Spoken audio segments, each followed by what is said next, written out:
ustida ishlashga 6 soatcha vaqt sarflardi. Firmaning eng tajribali xodimlari esa ushbu vazifani yarim soatga qolmay bitirardi. Bu esa Benga unchalik to'g'ri kelmadi.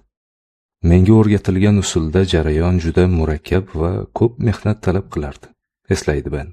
U Excel dasturining foydalanuvchilariga umumiy vazifalarni avtomatlashtirishga imkon beradigan makros deb nomlangan xususiyati borligini bilib oldi. Shu mavzudagi maqolalarni o'qigach, tez orada Excelda yangi ishchi sahifani ochib, u bilan ma'lumotlarni kiritishning 6 soatlik jarayonini bitta tugmachani bosish bilan almashtirish mumkin bo'lgan buyruqlar ketma-ketligini ishlab chiqdi. Avvallari hisobot yozish uchun butun ish kuni sarflangan bo'lsa, endilikda bunga 1 soatdan kamroq vaqt ketardi. Ben nufuzli Virjiniya universitetining iqtisod yo'nalishini tugatgandi. Aqlli yigit edi va ko'pchilik singari yorqin karyeraga umid qilayotgandi.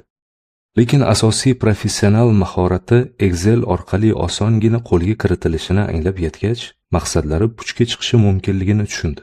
Shuning uchun ham u dunyoda o'z qadr-qimmatini oshirishga qaror qildi. Bir qancha izlanishlardan so'ng yakuniy xulosaga keldi. Oilasiga elektron jadvalchi bo'lib emas, balki kompyuter dasturchisi sifatida ishlashga qaror qilganini aytdi. Ko'pincha bunday katta rejalarda kichik muammolar ham uchrab turadi. Jason Ben dasturlashni umuman bilmasdi. Kompyuter mutaxassisi sifatida tasdiqlashi mumkinki, kompyuterlarni dasturlash juda og'ir ish. Bu ishga kirishganlar boshlang'ich bilimlarni egallash uchun 4 yillik kollej ta'limini oladi. Shunga qaramay eng yaxshi ish joylari uchun raqobat ayovsiz. Jasonning esa bunga umuman vaqti yo'q edi. Excel dasturining imkoniyatidan xabar topgach, moliyaviy firmadagi ishidan bo'shab, keyingi qadamni qo'yishga tayyorgarlik ko'rish uchun uyiga qaytdi. Uning aniq rejasi borligidan ota-onasi mamnun bo'lsa-da, o'g'illarining uyda uzoq o'tirib qolishidan tashvishda edilar. Shu bois Ben nima qilib bo'lsa ham murakkab dasturlash tizimini tez o'zlashtirib olishi zarur edi. Aynan shu yerda Ben aksar aqliy mehnat xodimlarining yanada yuqorilashiga to'sqinlik qiladigan muammoga duch keldi. Kompyuterda dasturlash kabi murakkab malakani egallash chalg'ishlarsiz, ishga diqqat bilan aqliy yondashishni talab qilardi. Diqqatni jamlashga bo'lgan o'sha ehtiyoj Karl Jungni Syurix ko'li bo'yidagi o'rmonlarga yetaklagan edi. Bu vazifa boshqacha aytganda teran ishdir. Ko'plab aqliy mehnat xodimlari teran ishlashga bo'lgan qobiliyatini yo'qotgan va Ben ham dastlab bundan mustasno emasdi. Internetga tez-tez kirib, elektron pochtamni tekshirar edim. Bundan o'zimni tiya olmasdim. U men uchun xuddi bir majburiyatdek bo'lib qolgandi, deydi Ben o'zining moliyaviy ishidan ketguncha bo'lgan hayotini tasvirlab. O'z mushkulotini yanada chuqurroq tasvirlash uchun Ben moliya firmasi noziri unga bergan loyiha haqida menga gapirib berdi. Ular mendan biznes reja tuzishimni talab qilishdi deya tushuntirdi. Ben biznes rejani qanday yozishni bilmasdi. Shuning uchun 5 xil mavjud namunaviy rejalarni topib o'qishga qaror qildi. Ya'ni boshliqlarga nima kerakligini tushunish maqsadida ularni taqqoslab, solishtirib ko'rdi. Bu juda yaxshi fikr edi, lekin u ancha qiynaldi. Diqqatimni umuman jamlay olmasdim. Shunday kunlar bo'ldiki, deyarli har bir daqiqani, aniqrog'i 98% vaqtimni internetdan ma'lumot izlab o'tkazardim. Davom etdi Ben. Afsuski, biznes reja loyihasi, ya'ni karyerasining boshida o'zini ko'rsatish imkoniyati bir chetga chiqib qoldi. Ishidan bo'shaguniga qadar ham Ben diqqat jamlab ishlay olmasligini yaxshi bilar edi. U dasturlashni o'rganishga kirishganida teran ishlashni ham o'rganishi kerakligini tushunardi. U qo'llagan usul keskin, ammo samarali edi. Men kompyutersiz faqat darsliklar, yozuv qaydnomalari va rangli qalam bo'lgan xonaga kirib, ichkaridan qulflab oldim. U kompyuter dasturlash haqidagi darsliklarni mutolaa qilib, kerakli joylarini ostiga chizib, fikrlarini kartochkalarga yozar. Keyin ularni baland ovozda qaytarardi. Dastlab elektron vositalardan ayri yashash juda qiyin kechdi, lekin o'ziga boshqa yo'l qoldirmadi. Ko'zlagan materialini o'rganishga majbur edi va xonasida uni chalg'itadigan narsa yo'qligi ayni muddao bo'ldi. Vaqt o'tishi bilan u fikr e'tiborini bir joyga jamlay boshladi va bora-bora tashqi xalaqitlarsiz kuniga 5-6 soat vaqtini xonada o'tirib, yangi mahoratni takomillashtirishga muntazam sarflaydigan bo'ldi. To'liq o'rgangunimcha shu mavzu bo'yicha taxminan 18 ta kitobni o'qib tugatdim, eslaydi dasturchining o'zi. Shu alfozda o'tgan 2 oy mobaynidagi o'qib o'rganishlardan so'ng Ben ancha murakkab Dev Boot Camp'ga, ya'ni haftasiga 100 soatlik web ilovalarni dasturlash kursiga qatnay boshladi. Dastur bo'yicha izlanayotganda u Dev dasturini hayotidagi eng og'ir ish deya baholagan Princeton doktorantini uchratdi. Ishga butun tayyorgarligi va yangi egallagan teran ishlash mahoratini bag'ishlagan Ben dasturni a'lo darajada o'zlashtirdi. Ba'zilar mutlaqo tayyorgarliksiz kelardi. Diqqatlarini jamlay olmay o'z vaqtida biror tayinli narsa o'rgana olmasdi, deydi u. U bilan dasturda o'qishni birga boshlagan talabalarning yarmigina kursni vaqtida tamomladi va nihoyat teran mehnat o'z samarasini berib, Ben nafaqat kursni muvaffaqiyatli bitirdi, balki o'z guruhida eng yetakchi talaba bo'la oldi va San-Fransiskodagi $25 million boshlang'ich sarmoyaga ega texnologik startapga dasturchi bo'lib ishga joylashdi. U moliyaviy maslahatchi sifatida ishni topshirgan vaqtda bundan atigi yarim yil avval yiliga $40,000 topardi. Kompyuter dasturchisi sifatida yangi ishi esa unga $100,000 olib kelar. Bu mablag' uning mahorat darajasiga qarab Kremniy vodiysi bozori bilangina cheklanib qolmay, uzluksiz o'sishi aniq edi. Ben bilan oxirgi marta gaplashganimda u yangi lavozimida muvaffaqiyatli ishlayotgan edi. Teran ishlashning yangi fidoyisi ofisi qarshisidan uy ijaraga oldi. Bu esa unga ertaroq hech kim kelmasdan avval va chalg'imasdan ishlab olishga imkon berardi. Ba'zi kunlari dastlabki uchrashuv oldidan 4 soat mobaynida diqqatimni jamlab olaman, deydi Ben. Keyin tushdan so'ng yana 3-4 soat. Men bu yerda diqqatni nazarda tutyapman. Na elektron pochta, na Hacker News, ya'ni texnologiya muxlislari orasidagi ommabop veb-sayt. Faqat dasturlash, deydi u. Eski ishida kun davomida vaqtining ba'zida 98%ni internetda daydib o'tkazgan Jasonning bunday o'zgarishi hayratlanarli tuyuladi kishiga. Jason Benning hikoyasida muhim bir ibrat bor.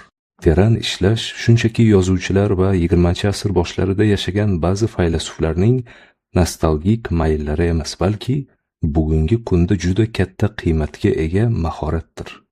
Buning 2 sababi bor. Birinchi sabab o'rganish bilan bog'liq.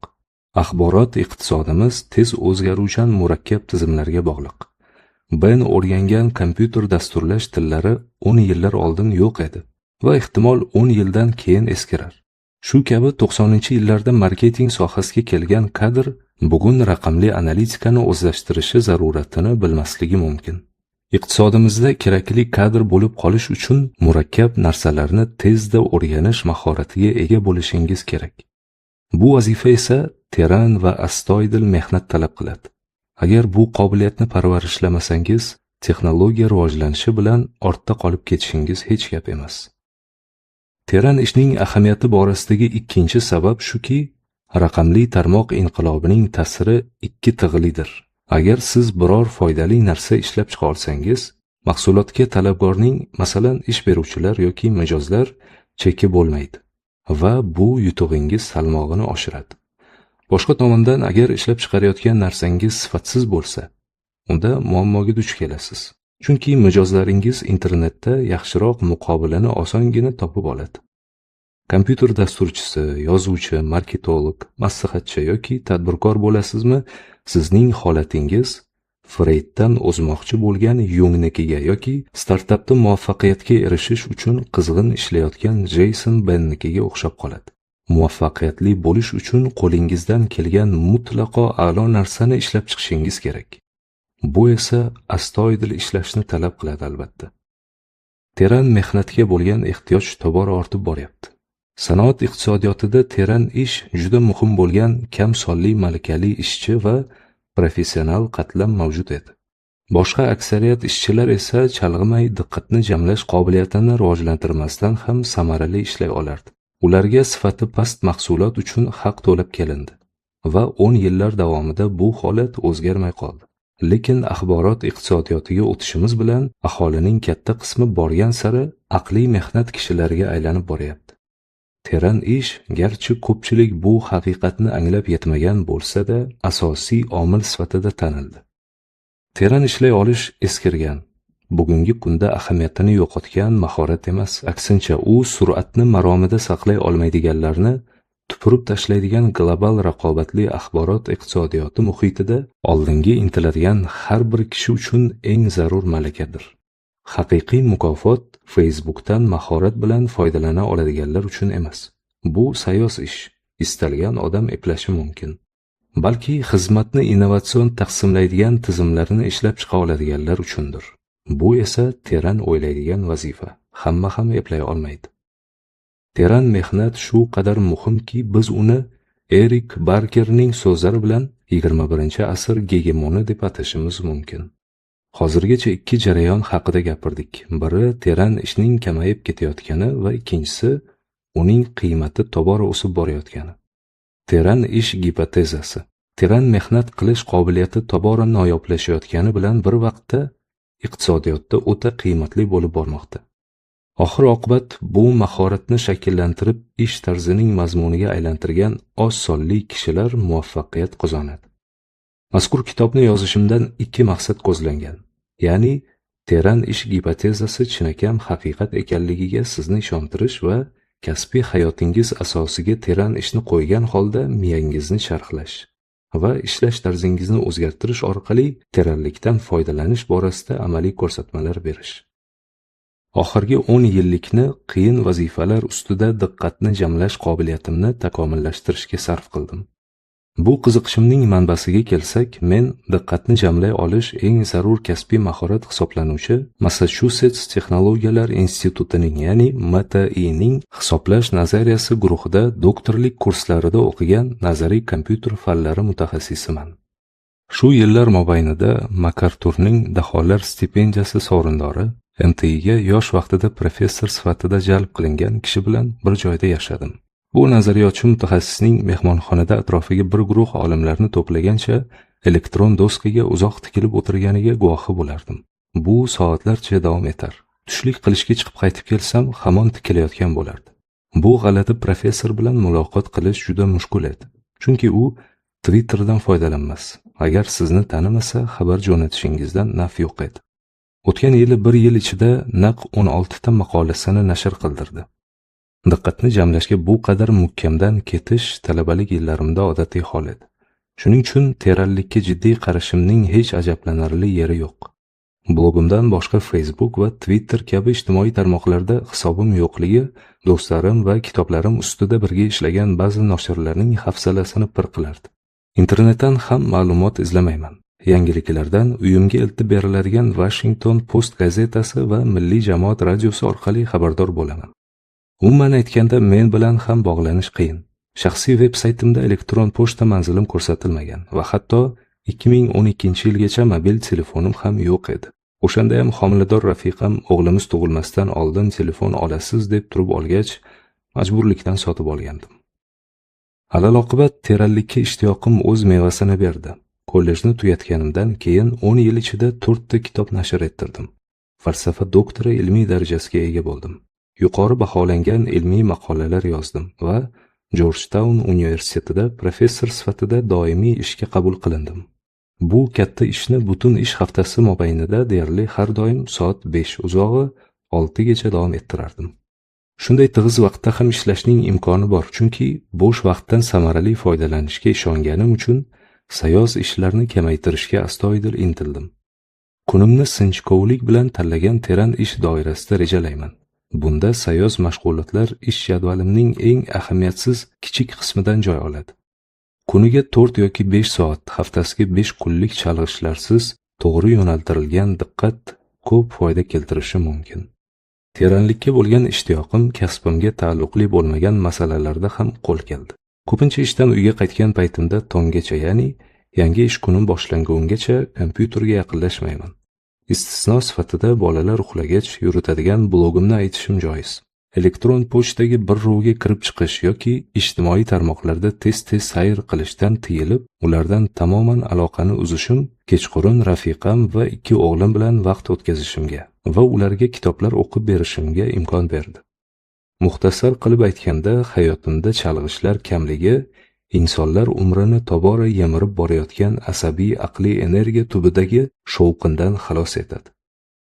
Zerikib qolishdan hech ham tashvishlanmayman. Bu ham ajoyib ko'nikma bo'lishi mumkin. Ayniqsa, Erinchoq yoz tunlarida radioda uzatilayotgan